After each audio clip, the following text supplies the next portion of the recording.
Hello, good afternoon, everyone. I'm gonna give people a little while to catch up here, see if anyone wants to come in. As I said on my last video, in the comments afterwards, just a little while ago, that I'd be coming back at about 1:30 to continue reading. Now, for yesterday's video, it was a trial run, and I think I'm gonna keep going for as long as I can.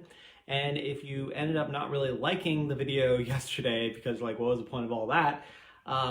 This is where the actual argument actually takes place for G.K. Chesterton's Orthodoxy in chapter 2.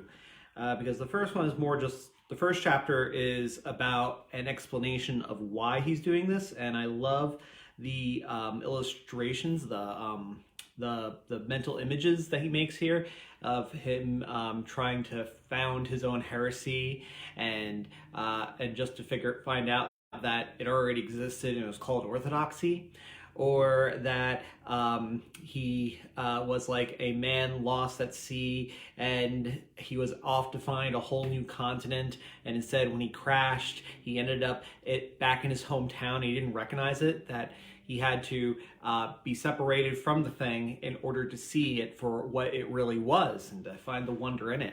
And you'll find that a lot with Chesterton's arguments, that it's about trying to find wonder in the world, wonder in common things. And I think that's a good habit to have, to see that wonder, to see how God is working out. We can look at life and be so bored with it, like nothing's really happening. But then, if we take a contemplative view of it, it becomes something special. All right, well, got a grand total of no one watching, but I'm going to just get into this and start reading, okay? All right, so, oh good, one person. All right, chapter 2, The Maniac. Thoroughly worldly people never understand even the world. They rely altogether on a few cynical maxims which are not true. Once I remember walking with a prosperous publisher who made a remark which I had often heard before. It is indeed almost a motto of the modern world. Yet I had heard it once too often, and I saw suddenly that there was nothing in it. The publisher said of somebody, "That man will get on, he believes in himself." And I remember that as I lifted my head to listen, my eye caught an omnibus on which was written Hanwell, which according to the note is the location of an insane asylum. Continuing, I said to him, "Shall I tell you where the men who believe most in themselves? For I can tell you, I know of men who believe in themselves more colossally than Napoleon or Caesar. I know where flames the fixed star of certainty and success. I can guide you to the thrones of the supermen. The men who really believe in themselves are all in the lunatic asylums." He said mildly that there were a good many men, after all, who believe in themselves and who are not in lunatic asylums. "Yes, there are," I retorted, "and you, of all men, ought to know them. The drunken poet, from whom you would not take a dreary tragedy, he believed in himself. The elderly minister with an epic, from whom you were hiding in a back room, he believed in himself. If you consulted your business experience instead of your ugly individualistic philosophy, you would know that believing in himself is one of the commonest signs of a rotter. Actors who can't act believe in themselves, and debtors who won't pay. It would be much truer to say that a man will certainly fail because he believes in himself. Complete self-confidence is not merely a sin. Complete self-confidence is a weakness. Believing utterly in oneself is a hysterical and superstitious belief like believing in Joanna Southcote, which, according to the note here, is an English religious visionary whose revelations attracted many followers. The man who has it has Hanwell written on his face, as plain as it is written on that omnibus. And to all this, my friend the publisher made this very deep and effective reply. Well, if a man is not to believe in himself, in what is he to believe? After a long pause, I replied, I will go home and write a book in answer to that question. This is the book that I have written to answer it. But I think this book may well start where our argument started, in the neighborhood of the madhouse. Modern masters of science are much impressed with the need of beginning all inquiry with a fact. The ancient masters of religion were quite equally impressed with that necessity. They began with the fact of sin, a fact as practical as potatoes. Whether or no man could be washed in miraculous waters, there was no doubt, at any rate, that he wanted washing. But certain religious leaders in London, not mere materialists, have begun in our day not to deny the highly disputed water, but to deny the indisputable dirt. Certain new theologians dispute original sin, which is the only part of the Christian theology which can really be proved. Some followers of Reverend R.J. Campbell, who, in the note here it says, was pastor of a city temple in London at this time. He was in the van of the modernizers of Christianity, and his book New Theology had attracted considerable attention. Okay, so some followers of Reverend R.J. Pastor Campbell, in their almost too fastidious spirituality, admit divine sinlessness, which they cannot see even in their dreams. But they essentially deny human sin, which they can see in the streets.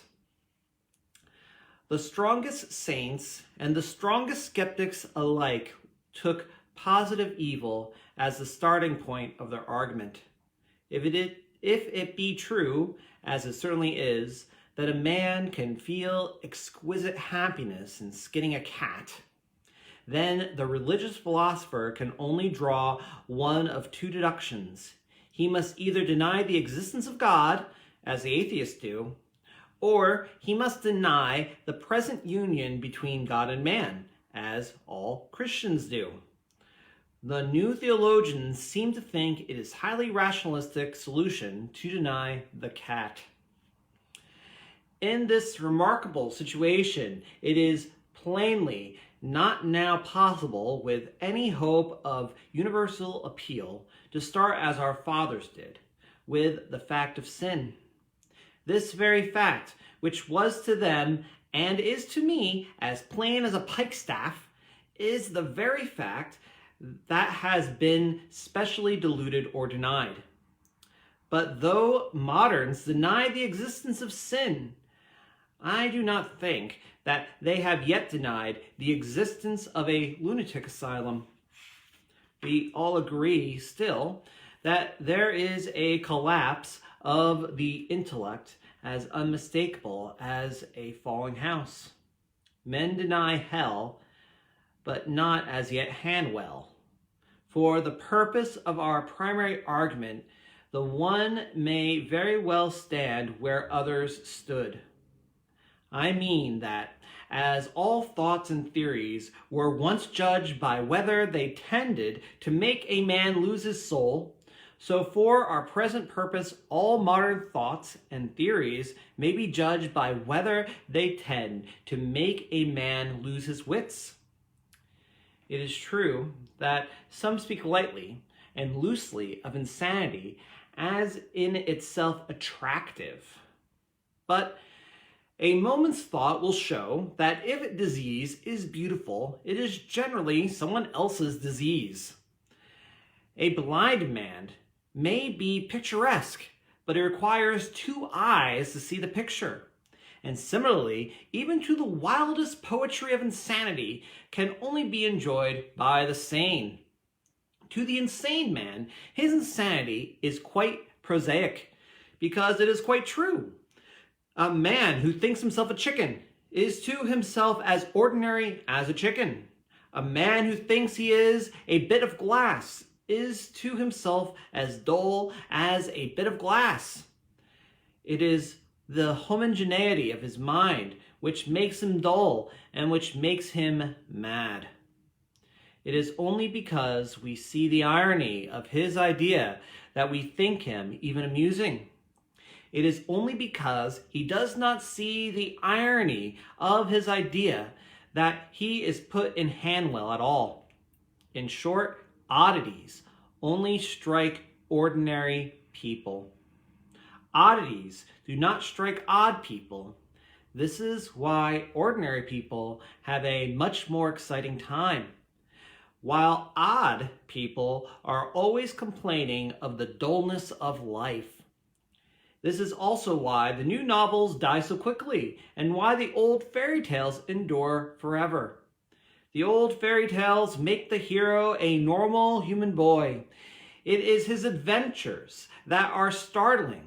They startle him because he is normal. But in the modern psychological novel, the hero is abnormal. The center is not central. Hence, the fiercest adventures fail to affect him adequately, and the book is monotonous. You can make a story out of a hero among dragons, but not out of a dragon among dragons. The fairy tale discusses that a sane man will do in a mad world. The sober, realistic novel of today discusses what an essential lunatic will do in a dull world. Let us begin then with the madhouse from this evil and fantastical inn. Let us set forth on our intellectual journey. Now, if we are to glance at the philosophy of sanity, the first thing to do in the matter is to blot out one big and common mistake. There is a notion adrift everywhere that imagination, especially the mystical imagination, is dangerous to man's mental balance. Poets are commonly spoken of as psychologically unreliable, and generally there is a vague association between wreathing laurels in your hair and sticking straws in it. Fact and history utterly contradict this view. Most of the very great poets have been not only sane, but extremely businesslike. And if Shakespeare ever really held horses, it was because he was much the safest man to hold them. Imagination does not breed insanity. Exactly what does breed insanity is reason. Poets do not go mad, but chess players do. Mathematicians go mad and cashiers, but creative artists very seldom. I am not, as will be seen, in any sense attacking logic. I only say that this danger does lie in logic, not in imagination. Artistic paternity is as wholesome as physical paternity. Moreover, it is worthy of remark that when a poet really was morbid, it was commonly because he had some weak spot of rationality on his brain. Poe, for instance, really was morbid, not because he was poetical, but because he was especially analytical. Even chess was too poetical for him. He disliked chess because it was full of knights and castles like a poem. He avowedly preferred the black discs of draughts because they were more like the mere black dots on a diagram. Perhaps the strongest case of all is this, that only one great English poet went mad, Cowper. who, I'm going to read the note at the bottom here. It says, during periodic fits of insanity, William Cowper sometimes thought that he was damned for committing the unforgivable sin. The diverting history of John Gilpin is a humorous poem by Cowper about a linen draper who borrows a horse that runs away with him. Okay. All right, continuing on with the text. And he was definitely driven mad by logic, by the ugly and alien logic of predestination. Poetry was not the disease, but the medicine. Poetry partly kept him in health. He could sometimes forget the red and thirsty hell to which his hideous necessitarianism, that's right, necessitarianism, okay, necessitarianism dragged him among the wide waters and white flat lilies of the Osse.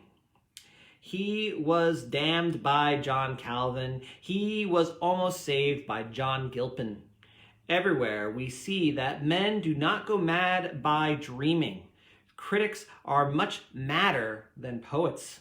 Homer is complete and calm enough. It is his critics who tear him into extravagant tatters. Shakespeare is quite himself. It is only some of his critics who have discovered that he was somebody else. And though St. John the Evangelist saw many strange monstrosities in his vision, he saw no creature so wild as one of his own commentators. The general fact is simple. Poetry is sane because it floats easily in an infinite sea. Reason seeks to cross the infinite sea and so make it finite. The result is mental exhaustion, like the physical exhaustion of Mr. Holbein. And that is presumably Hans Holbein the Younger, known for the meticulous finish of his portraits. To accept everything is an exercise. To understand everything, a strain. The poet only desires exaltation and expansion, a world to stretch himself in. The poet only asks to get his head into the heavens. It is the logician who seeks to get the heavens into his head. It is his head that splits. It is a small matter, but not irrelevant, that this striking mistake is commonly supported by a striking misquotation. We have all heard people cite the celebrated line of Dryden as great genius is to madness near allied. But Dryden did not say that great genius was madness near allied. Dryden was a great genius himself, and he knew better. It would have been hard to find a man more romantic than he, or more sensible. What Dryden said was this: great wits are oft to madness near allied. And that is true. It is the pure promptitude of the intellect that is in peril of a breakdown. Also, people might remember of what sort of man Dryden was talking. He was not talking of any unworldly visionary like Vaughan or George Herbert. He was talking of a cynical man in the world, a skeptic, a diplomatist, a great practical politician. Such men are indeed to madness near allied. Their incessant calculations of their own brains and other people's brains is a dangerous trade. It is always perilous to the mind to reckon up the mind. A flippant person has asked why we say as mad as a hatter. A more flippant person might answer that a hatter is mad because he has to measure the human head. And if great reasoners are often maniacal, it is equally true that maniacs are commonly great reasoners. When I was engaged in a controversy with the Clarion on the matter of free will, that able writer, Mr. R.B. Suthers, who's an editor at the Clarion, said that free will was lunacy because it meant causeless actions, and the actions of a lunatic would be causeless. I do not dwell here upon the disastrous lapse in deterministic logic. Obviously, if any action, even a lunatic's, can be causeless, determinism is done for. If the chain of causation can be broken for a madman, it can be broken for a man. But my purpose is to point out something more practical. It was natural, perhaps, that a modern Marxian socialist should not know anything about free will. But it was certainly remarkable that a modern Marxian socialist should not know anything about lunatics. Mr. Suthers evidently did not know anything about lunatics. The last thing that can be said of a lunatic is that his actions are causeless. If any human act may loosely be called causeless, they are the minor acts of a healthy man, whistling as he walks, slashing the grass with a stick, kicking his heels, or rubbing his hands. It is the happy man who does the useless things. The sick man is not strong enough to be idle. It is exactly such careless and causeless actions that the madman could never understand. For the madman, like the determinist, generally sees too much cause in everything. The madman would read a conspiratorial significance into those empty activities. He would think that the lopping of the grass was an attack on private property. He would think that the kicking of the heel was a signal to an accomplice. If the madman could, for an instant, become careless, he would become sane. Everyone who has the misfortune to talk with people in the heart or on the edge of mental disorder knows that their most sinister quality is a horrible clarity of detail. A connecting of one thing with another in a map more elaborate than a maze. If you argue with a madman, it is extremely probable that you will get the worst of it, for in many ways his mind moves all the quicker for not being delayed by the things that go with good judgment. He is not hampered by a sense of humor, or by charity, or by the dumb certainties of experience. He is the more logical for losing certain sane affections. Indeed, the common phrase for insanity is in this respect a misleading one. The madman is not the man who has lost his reason. The madman is the man who lost everything except his reason. That note, we get a little bit of water.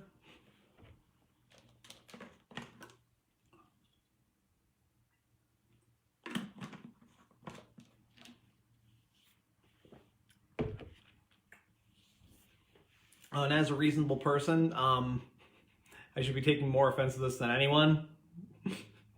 But yeah, I think the point is he's not discounting reason or logic. He is just saying that if you just dwell in that, everything else cracks and goes away. And he's trying to introduce the importance of emotion and imagination and so forth, which has its own madness if you take it in a completely separate direction. But that is, well, actually, he's not quite saying that. He's more saying that what seems to be completely emotional arguments are really based on a fault of reason. All right, but anyways, back to reading. The madman's explanation of a thing is always complete.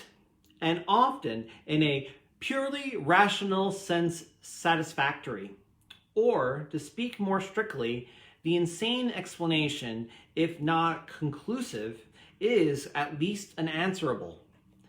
This may be observed specially in the 2 or 3 commonest kinds of madness. If a man says, for instance, that men have a conspiracy against him, you cannot dispute it except by saying that all the men deny that they are conspirators, which is exactly what conspirators would do. His explanation covers the facts as much as yours. Or if a man says that he is the rightful King of England, it is no complete answer to say that the existing authorities call him mad. For if he were King of England, that might be the wisest thing for the existing authorities to do. Or if a man says that he is Jesus Christ, it is no answer to tell him that the world denies his divinity, for the world denied Christ's. Nevertheless, he is wrong. But if we attempt to trace his error in exact terms, we shall not find it quite so easy as we had supposed. Perhaps the nearest we can get to expressing it is to say this, that his mind moves in a perfect but narrow circle. A small circle is quite as infinite as a large circle, but though it is quite as infinite, it is not so large. In the same way, the insane explanation is quite complete as the sane one, but it is not so large. A bullet is quite as round as the world, but it is not the world. There is such a thing as a narrow universality. There is such a thing as a small and cramped eternity. You may see it in many modern religions. Now, speaking quite externally and empirically, we may say that the strongest and most unmistakable mark of madness is this combination between a logical completeness and a spiritual contraction. The lunatic's theory explains a large number of things, but it does not explain them in a large way. I mean that if you or I were dealing with a mind that was growing morbid, we should be chiefly concerned not so much to give it arguments as to give it air, to convince it that there was something cleaner and cooler outside the suffocation of a single argument. Suppose, for instance, it were the first case that I took as typical. Suppose it were the case of a man who accused everybody of conspiring against him. If he could express our deepest feelings of protest and appeal against this obsession, I suppose we should say something like, "Oh, I admit that you have your case and have it by heart, and that many things do fit into other things as you say. I admit that your explanation explains a great deal, but what a great deal it leaves out. Are there no other stories in the world except yours? And are all men busy with your business? Suppose we grant the details. Perhaps when the man in the street did not seem to see you, it was only his cunning. Perhaps when the policeman asked you your name, it was only because he knew you already. But how much more happier you would be if you only knew that these people cared nothing about you. How much larger your life would be if yourself could become smaller in it.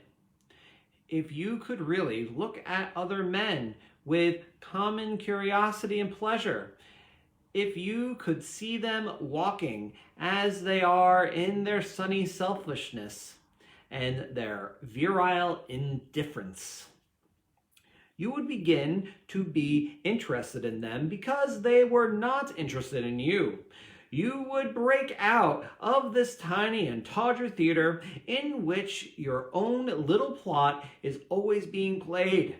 And you would find yourself under a freer sky in a street full of splendid strangers. Or suppose it were the second case of madness, that of a man who claims the crown.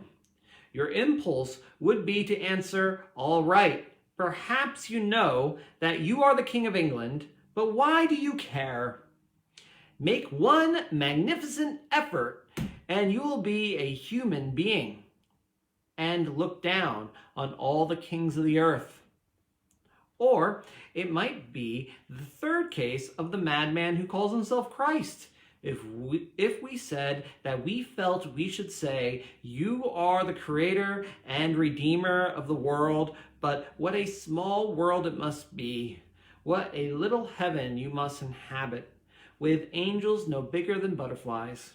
How sad it must be to be God, and an inadequate God. Is there really no life fuller and no love more marvelous than yours? And is it really in your small and painful pity that all flesh must put its faith? How much happier you would be, how much more of you there would be if the hammer of a higher God could smash your small cosmos, scattering the stars like spangles, and leave you in the open, free like other men, to look up as well as down. And it must be remembered that the most purely practical science does take this view of mental evil. It does not seek to argue with it like a heresy, but simply to snap it like a spell. Neither modern science nor ancient religion believes in complete free thought. Theology rebukes certain thoughts by calling them blasphemous. Science rebukes certain thoughts by calling them morbid. For example, some religious societies discourage men more or less from thinking about sex. The New Scientific Society definitely discouraged men from thinking about death. It is a fact, but it is considered a morbid fact. And in dealing with those whose morbidity has a touch of mania, modern science cares far less for pure logic than a dancing dervish. In these cases, it is not enough that the unhappy man should desire truth. He must desire health. Nothing can save him but a blind hunger for normality, like that of a beast.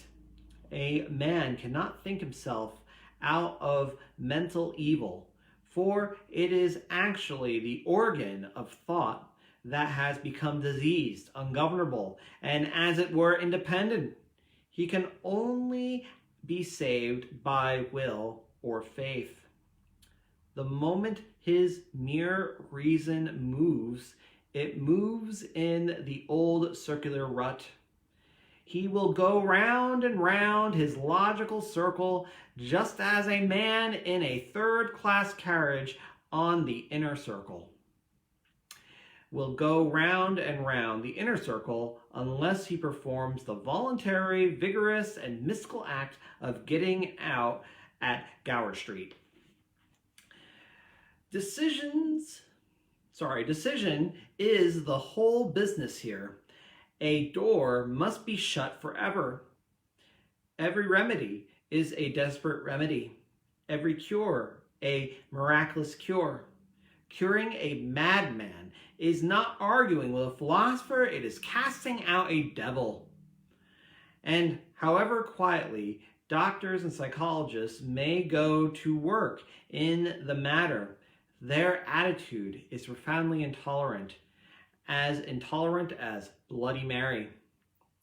Their attitude is really this, that the man must stop thinking if he is to go on living. Their counsel is one of intellectual amputation. If thy head offend thee, cut it off, for it is better not merely to enter the kingdom of heaven as a child, but to enter it as an imbecile, rather than with your whole intellect to be cast into hell, or into Hanwell. Such is the madman of experience. He is commonly a reasoner, frequently and a successful reasoner. Doubtless, he could be vanquished in mere reason, and the case against him pure logic. But it can be put much more precisely in more general and even aesthetic terms. He is in the clean and well-lit prison of one idea. He is sharpened to one painful point. He is without healthy hesitation and healthy complexity.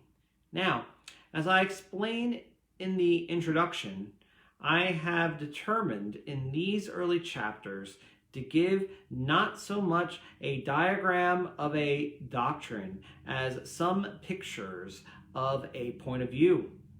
And I have described at length my vision of the maniac for this reason, that just as I am affected by the maniac, so I am affected by most modern thinkers. And this is the real turn of the phrase now, because before he was just talking about lunatics, now he's going to apply it to modern thought. Okay, the unmistakable mood or note that I hear from Hanwell, I hear also from half the chairs of science and seats of learning today. And most of the mad doctors are mad doctors in more senses than one. They all have exactly that combination we have noted. The combination of an expansive and exhaustive reason with a contracted common sense. They are universal only in the sense that they take one thin explanation and carry it very far. But a pattern can stretch forever and still be a small pattern. They see a chessboard white on black, and if the universe is paved with it, it is still white on black.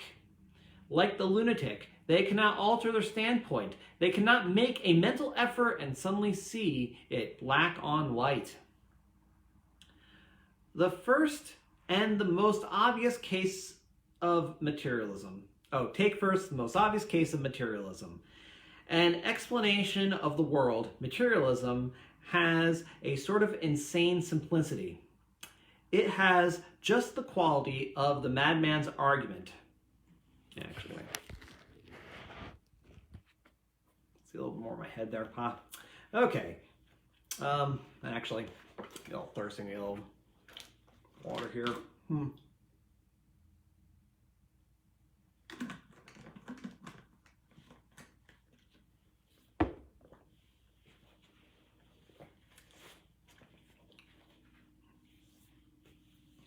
Okay, it has just the quality of a madman's argument.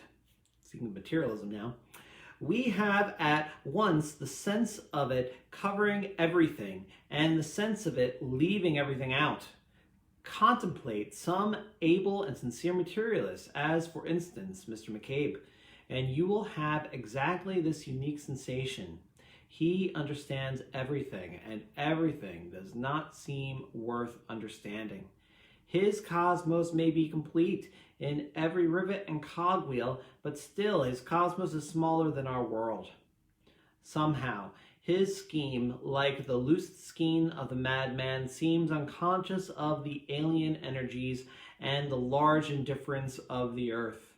It is not thinking of the real things of the earth, of fighting people or proud mothers or first love or fear upon the sea.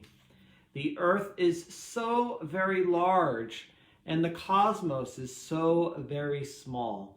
The cosmos is about the smallest hole that a man can hide his head in. It must be understood that I am not now discussing the relation of these creeds to truth, but for the present solely the relation to health. Later, in the argument, I hope to attack the question of objective verity. Here I speak only of the phenomenon of psychology. I do not, for the present, attempt to prove to Haeckel, which is a German biologist, monistic philosopher, and evolutionary theorist who believed that he had proved there was no immortal soul, free will, or personal God. Okay. He's not attempting to prove to Haeckel that materialism is untrue any more than I attempt to prove to the man who thought he was Christ that he was laboring under an error. I merely remark here on the fact that both cases have the same kind of completeness and the same kind of incompleteness. You can explain a man's detention at Hanwell by an indifferent public by saying that it is the crucifixion of a God whom the world is not worthy. The explanation does explain. Similarly, you may explain the order in the universe by saying that all things, even the souls of men, are leaves inevitably unfolding on an utterly unconscious tree, the blind destiny of matter. The explanation does explain, though not, of course, so completely as the madman's. But the point here is that the normal human mind not only objects to both, but feels to both the same objection. Its approximate statement is that if the man in Hanwell is the real God, he is not much of a God. And similarly, if the cosmos of the materialist is the real cosmos, it is not much of a cosmos. The thing has shrunk. The deity is less divine than many men, and according to Haeckel, the world of life is something much more gray, narrow, and trivial than many separate aspects of it. The part seems greater than the whole. For we must remember that the materialist philosophy, whether true or not, is certainly much more limiting than any religion. In one sense, of course, intelligent ideas are narrow. They cannot be broader than themselves. A Christian is only restricted in the same sense that an atheist is restricted. He cannot think Christianity false and continues to be a Christian, and the atheist cannot think atheism false and continue to be an atheist. But as it happens, there is a very special sense in which materialism has more restrictions than spiritualism.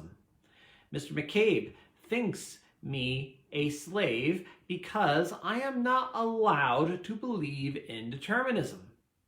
I think Mr. McCabe a slave because he is not allowed to believe in fairies.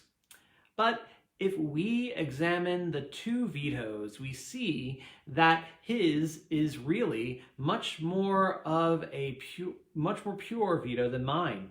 The Christian is quite free to believe that there is considerable amount of settled order and inevitable development in the universe. But the materialist is not allowed to admit into his spotless machine the slightest speck of spiritualism or miracle. Poor Mr. McCabe is not allowed to retain even the tiniest imp, though it might be hiding in a pimpernel. The Christian admits that the universe is manifold and even miscellaneous, just as a sane man knows that he is complex. The sane man knows that he has a touch of the beast, a touch of the devil, a touch of the saint, a touch of the citizen. Nay, the really sane man knows that he has a touch of the madman. But the materialist world is quite simple and solid, just as the madman is quite sure he is sane. The materialist is sure that history has been simply and solely a chain of causation, just as the interesting person before mentioned is quite sure that he is simply and solely a chicken. Materialists and madmen never have doubts. Spiritual doctrines do not actually limit the mind, as do materialistic denials. Even if I believe in immortality, I need not think about it. But if I disbelieve in immortality, I must not think about it. In the first case, the road is open and I can go as far as I like. In the second, the road is shut. But the case is even stronger, and the parallel with madness is yet more strange. For it was our case against the exhaustive and logical theory of the lunatic that, right or wrong, it gradually destroyed his humanity. Now, it is the charge against the main deductions of the materialist that, right or wrong, they gradually destroy his humanity. I do not mean only kindness, I mean hope, courage, poetry, initiative, all that is human. For instance, when materialism leads men to complete fatalism, as it generally does, it is quite idle to pretend that it is in any sense a liberating force. It is absurd to say that you are especially advancing freedom when you only use free thought to destroy free will. The determinists come to bind, not to loose. They may well call their law the chain of causation. It is the worst chain that has ever fettered a human being. You may use language of liberty, if you like, about materialistic teaching, but it is obvious that this is just an inapplicable to it as a whole as the same language when applied to a man locked up in a madhouse. You may say, if you like, that the man is free to think himself a poached egg, but it is surely a more massive and important fact that if he is a poached egg, he is not free to eat, drink, sleep, walk, or smoke a cigarette. Similarly, you may say, if you like, that the bold deterministic speculator is free to disbelieve in the reality of the will. But it is a much more massive and important fact that he is not free to raise, to curse, to thank, to justify, to urge, to punish, to resist temptation, to incite mobs, to make New Year's resolutions, to pardon sinners, to rebuke tyrants, or even say thank you for the mustard. In passing from the subject, I may note that there is a queer fallacy to the effect that materialistic fatalism is in some way favorable to mercy, to the abolition of cruel punishments or punishments of any kind. This is startlingly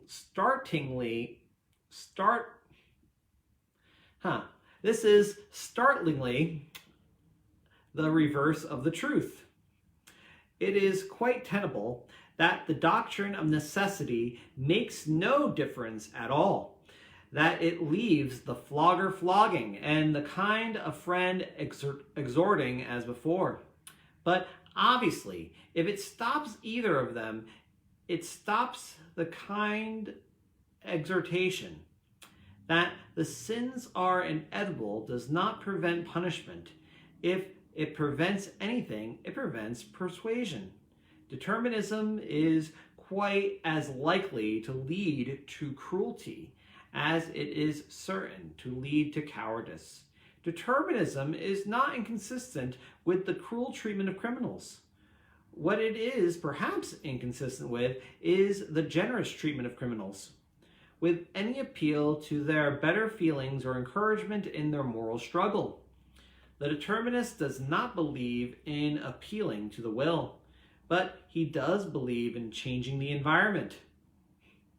He must not say to the sinner, "Go and sin no more," because the sinner cannot help it, but he can put him in boiling oil, for boiling oil is an environment. Considered as a figure, therefore, the materialist has the fantastic outline of the figure of a madman. Both take up a position at once unanswerable and intolerable. Of course, it is not only of the materialist that all this is true. The same would apply to the other extreme speculative logic.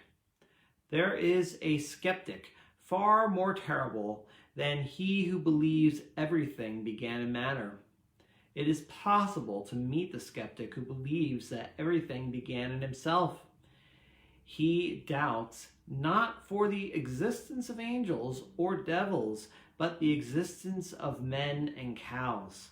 For him, his own friends are mythology made up by himself. He created his own father and his own mother. This horrible fancy has in it something decidedly attractive to the somewhat mystical egoism of our day. The publisher, who thought that men would get on if they believed in themselves, those seekers after the Superman who are always looking for him in the looking glass, those writers who talk about impressing their personalities instead of creating life for the world. All these people have really only an inch between them and this awful emptiness. Then, when this kindly world all round the man has been blackened out like a lie, when friends fade into ghosts and the foundations of the world fail, then when the man believing in nothing and in no man is alone in his own nightmare, then the great individualistic motto shall be written over him in avenging irony. The star will be only dots in the blackness of his own brain. His mother's face will be only a sketch from his own insane pencil on the walls of his cell. But over his cell shall be written with dreadful truth, "He believes in himself."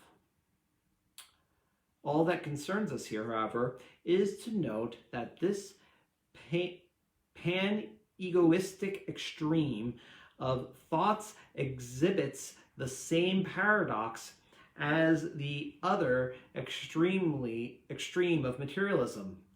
It is equally complete in theory and equally crippling in practice. For the sake of simplicity, it is easier to state the notion by saying that a man can believe that he is always in a dream.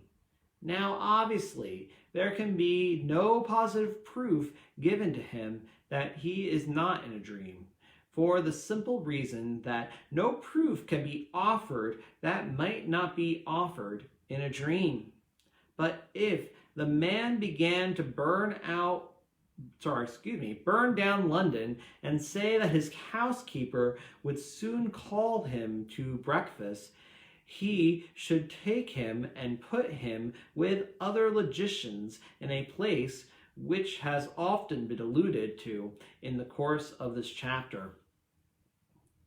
Because in this chapter, Chesterton's favorite word is Hanwell. Okay.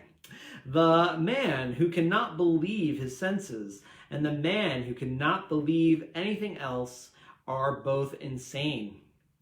But their insanity is proved not by any error in their argument, but by the manifest mistake of their whole lives. They have both locked themselves up in two boxes, painted inside with the sun and the stars. They are both unable to get out, the one into health and happiness of heaven, and the other even into the health and happiness of the earth. Their position is quite reasonable. Nay, in a sense, it is infinitely reasonable, just as 3-penny bits is infinitely circular.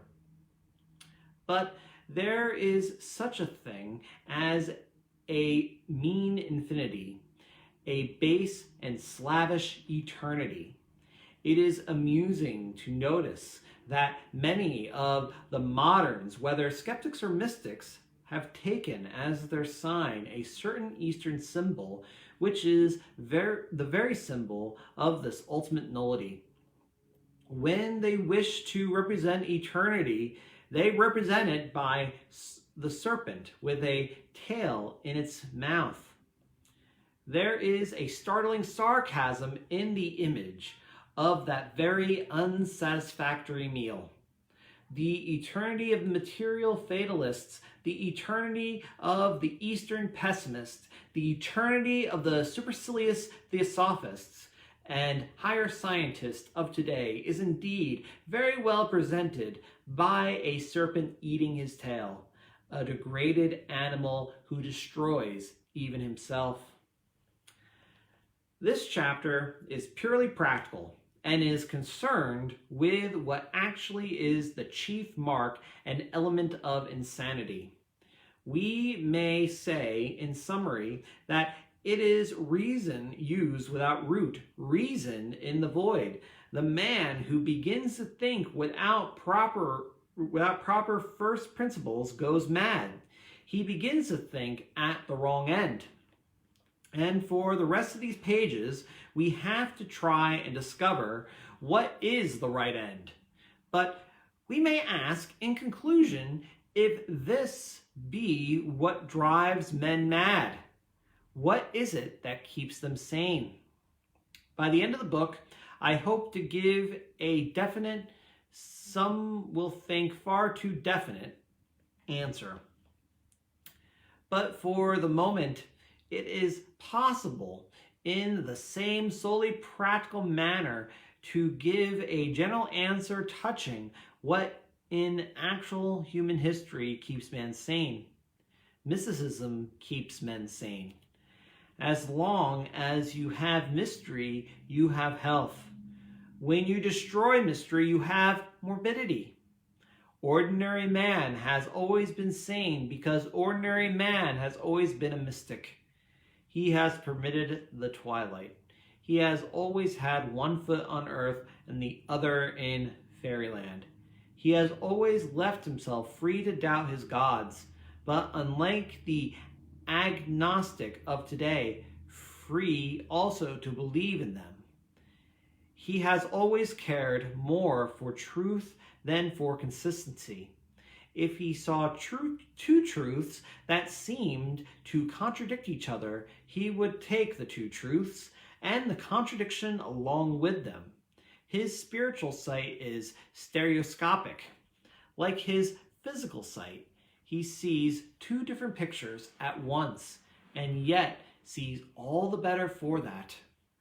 Thus, he has always believed that there was such a thing as fate, but such a thing as free will also. Thus he believed that children were indeed the kingdom of heaven, but nevertheless ought to be obedient to the kingdom of earth. He admired youth because it was young, and age because it was not. It is exactly this balance of apparent contradictions that has been the whole buoyancy of the healthy man. The whole secret of mysticism is this, that man can understand everything by the help of what he does not understand. The morbid logician seeks to make everything lucid and succeeds in making everything mysterious. The mystic allows one thing to be mysterious and everything else becomes lucid. The determinist makes the theory of causation quite clear and then finds that he cannot say "if you please" to the housemaid. The Christian permits free will to remain a sacred mystery, but because of this, his relations with the housemaid become of a sparkling and crystal clearness. He puts the seed of dogma in a central darkness, but it branches forth in all directions with abounding natural health. As we have taken the circle as the symbol of reason and madness, we may very well take the cross as a symbol at once of mystery and of health. Buddhism is centripetal, but Christianity is centrifugal. It breaks out. For the circle is perfect and infinite in its nature, but it is fixed forever in its size. It can never be larger or smaller. But the cross, though it has at its heart a collision and a contradiction, can extend its four arms forever without altering its shape, because it has a paradox in its center. It can grow without changing. The circle returns upon itself and is bound. The cross opens its arms to the four winds. It is a signpost for free travelers. Symbols alone are of even a cloudy value in speaking of this deep matter. And another symbol from physical nature will express sufficiently well the real place of mysticism before mankind. The one created thing which we cannot look at is the one thing in the light of which we look at everything. Like the sun at noonday, mysticism explains everything else by the blaze of its own victorious invisibility. Detached intellectualism is, in the exact sense of a popular phrase, all moonshine. For it is light without heat, and it is secondary light, reflected from a dead world. The Greeks were right when they made Apollo both the god both of imagination and of sanity. For he was both the patron of poetry and the patron of healing, of necessary dogmas, and a special creed I shall speak later. But that transcendentalism by which all men live has primarily much the position of the sun in the sky. We are conscious of it as of a kind, splendid confusion. It is something both shining and shapeless, at once a blaze and a blur. But the circle of the moon is as clear and unmistakable, as recurrent and inevitable as the circle of Euclid on a blackboard. For the moon is utterly reasonable, and the moon is the mother of lunatics, and has given to them all her name. Okay, so that was the whole second chapter here. I'm going to read the third chapter tomorrow, and I know people have been coming in and out, and that's fine. I'm sure it's tough coming in midway through a discussion or a reading of something, and maybe you just want to start at the beginning, but that's fine. Yeah, I'm remembering a whole bunch of things reading this stuff, and how okay, what Chechen is doing here, at least I think, is that he is inviting people to break out of preconceived notions. That it's tough to argue with people, and I've done a lot of arguing with people lately, and that's my shame. Haven't been taking his advice of inviting people to anything greater, but when someone is set in their ways and you're coming at them with reason, they will resist. They'll get more and more hardened into their own positions. Yet, in order to convince someone, you have to make them want something more. And I think that's what he's getting at by what he's saying here. So, hope you enjoyed that. I hope you have a good day. Today's the feast of Our Lady of Fatima, by the way.